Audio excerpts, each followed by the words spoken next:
Have you ever felt a quiet pull inside of you when life looks fine on the outside, but deep down something feels missing? Or maybe a sunset, poem, or a friend's small comment cracks your world, and you're in the middle of a crisis you never saw coming. These moments aren't random. They're signs from the universe. Not a fleeting thought or emotion, not just stress, but a mystical calling from your spirit. It's the signal of a great shift, a sacred life-changing journey, your spiritual awakening. This isn't just a change of habits or beliefs. It's a fire that burns through illusion, that shakes you to the core of your identity, so you can see truth in a whole new light. Though every path is unique, the stages often rhyme. They mark the shedding of the old self and the birth of the new one. It's a lot like a caterpillar becoming a butterfly. At first, life is crawling, busy, hungry, ordinary. Then comes the cocoon, where everything you thought you were dissolves. It feels messy, even hopeless at times. But in the melting, something new forms. And when the time comes, you don't crawl anymore, you fly. Like how awakening will bring you closer to your divine nature. In this video, I will break down the 5 stages of spiritual awakening, so you will know exactly where you are on your journey and what's waiting for you next. This isn't a rigid roadmap, but a living tool to help you trust your own awakening process. Let's start with stage 0. At this stage, life feels normal, maybe even successful, but it's mostly about the outside world. You feel busy but restless, tired but wired, content but strangely hollow. You keep thinking, if I just get that extra raise, the next trip, the next like, then I feel complete. You work harder, you shop more, you scroll later into the night. You keep chasing small pleasures, but they fade. It's a mistake believing this is all there is. Realizing the pull inside will lead you to the next step. At this stage, pause once a day and simply ask yourself, is this really all I want? And journal what arises. Maybe you finish a big project at work, the applause comes, and yet, walking to your car, something feels missing. How does this transition happens from stage 0 to the first stage? Sooner or later, the surface success feels thin, and something deeper starts to stir. And then, out of silence, a spark lights. Small at first, but strong enough to change everything. You feel it in the sunset. You hear it in a song. You sense it in a single moment. The call of something more. And this is what leads you to the first stage. The spark. When something ignites within you. Something calls you. Something inside you begins to stir. Life looks the same on the outside. But on the inside, the air has shifted. You feel a tug under your ribs. A strange restlessness you can't explain. In small things. A sunset, a song, a single comment from a friend. You think, there's more to life than this. Why do I feel this way? Am I being called to something bigger? Yes, you do. This is when you start noticing signs. Numbers repeat, synchronicities show up. You pause at night and stare at the stars longer than usual. One mistake that you can make is brushing it off as stress.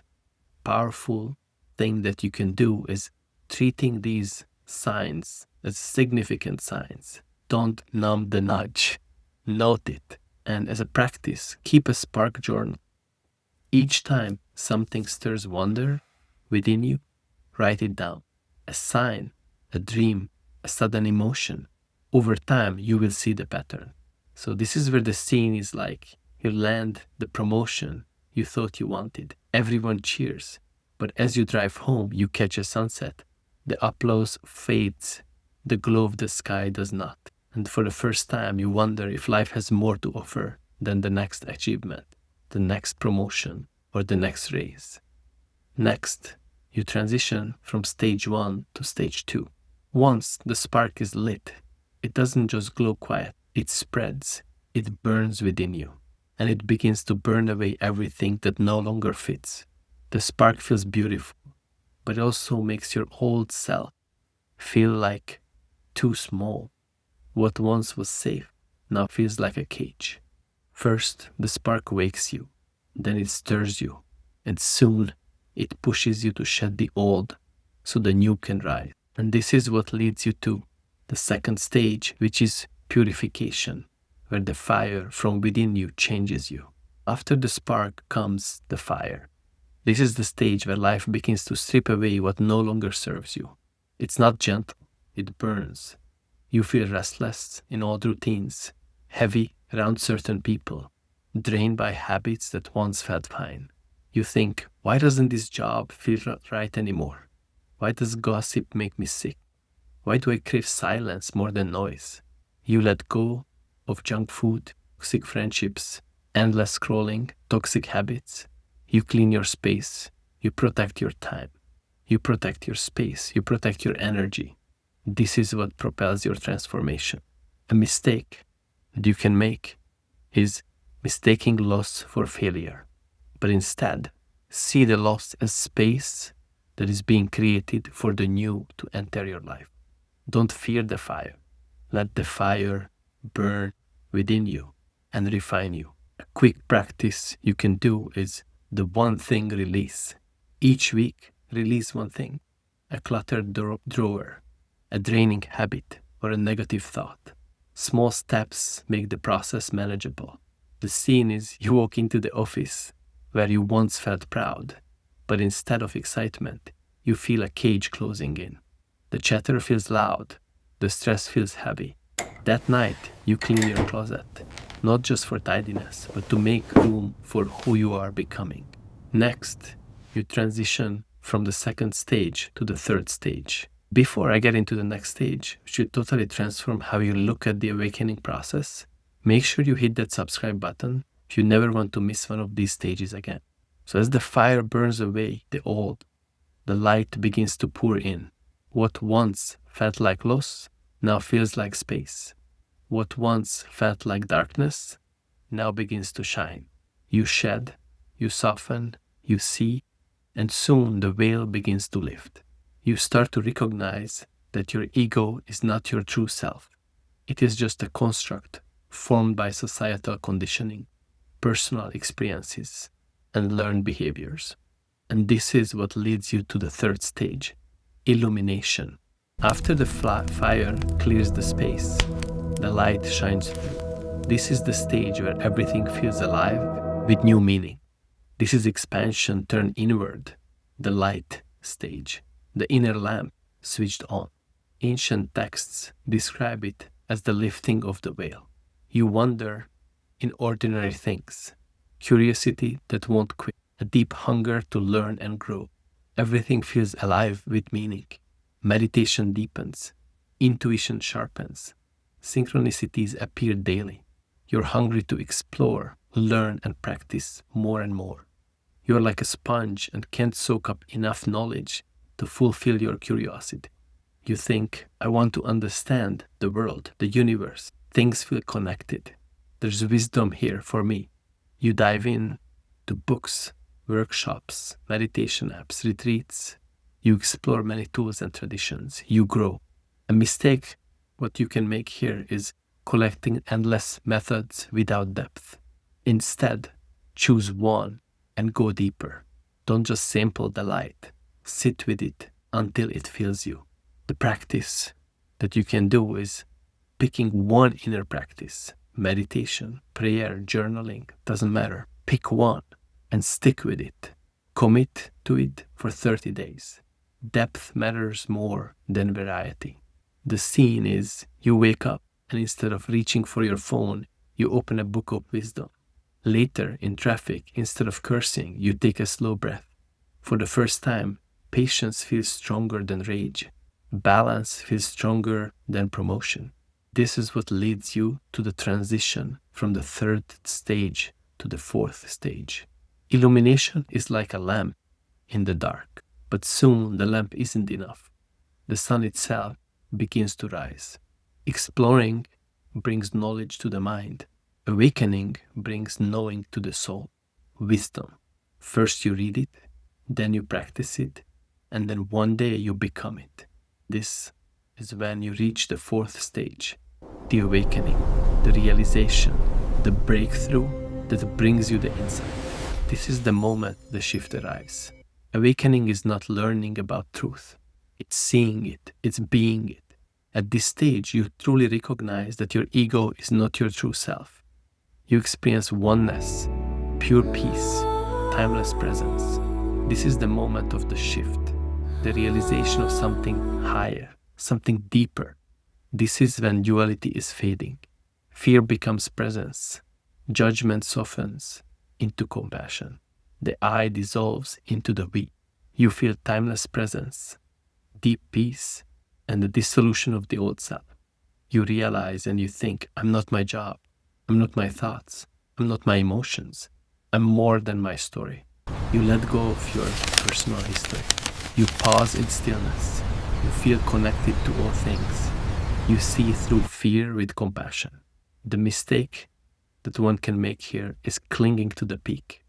But instead, let the peak change you. Awakening is a door, not a throne. Practice writing down your deepest insight from this stage, one page at a time. Simple words. Keep it close to you and return it when the ego tries to creep back. The scene is you're in the middle of a crisis, a call, bad news, or a hard loss. And instead of panic, you feel an unshakable calm. The world is loud, but inside there is silence. At the end of this stage, you have a sense of deep clarity, profound peace, and freedom from old fears. Life will never quite be the same again. This is when you arrive to the transition point from the 4th stage to the 5th stage. Awakening can feel like standing on a mountaintop, but awakening isn't the finish line. The real journey begins when you walk back down and bring that light into the valley of everyday life. Glimpse of truth changes you in a moment. Living that truth shapes you for a lifetime. You see it, you feel it, and now you are asked to live it. Now you arrived to the 5th stage, integration. It's also the embodied transformation. Now you know, awakening isn't the end. It's the beginning of a new way of being. This is where insight becomes action and spirit meets the ordinary. Integration is the most important piece of the puzzle. Without that, awakening is useless. This is the true gold of inner alchemy. It's wisdom embodied, not escaping the world, but living in it with an awakened presence. Remember, integration isn't a checkbox. It's a spiral. Each turn you shed what's false, each turn you stand more true. Awakening becomes practical. You embody your insights in daily life, work, relationships, health, leadership. The spiritual and the ordinary merge. That's true spiritual success. You feel steady in the storm, clear in decisions, whole in your own skin, balanced in the middle of chaos. You think, how can I live my truth today? How can I bring peace into my work, to my family, to my friends? These are the right questions to ask. How you can embody truth. You show up with calm in conflict. You speak with kindness. You treat every day as sacred. A mistake that one can make is separating spiritual life from real life, or forgetting that integration is ongoing, not a one-time achievement. Instead, realize they are the same life, the spiritual and the physical. Your temple isn't on the top of a mountain. It's in your kitchen, in your living room, in your calendar, in your next conversation. It's at work. It's with your friends. It's in every moment of your life. At the end of each day, practice and ask yourself, did I live my awakening today? Did I embody my highest self? Write down one success and one place to grow. The scene, you are in a tense meeting at work. Before reacting, you take one breath, but instead of snapping back, you respond with clarity and calm. The room shifts, not because you preached, but because you lived the practice. You lived your awakening. Awakening isn't a ladder you climb once. It's a spiral you walk again and again, each turn taking you deeper, each turn revealing more light. Isn't an escape from life. It's a fuller embrace of it. Like the butterfly, you don't return to crawling. You live with new wings, and the flight itself becomes your daily practice. Thank you for walking this journey with me. If you want to keep growing, Make sure to subscribe so you never miss a stage of your awakening again. Remember, your awakening isn't just for you. Every time one soul wakes up, the light spreads to all.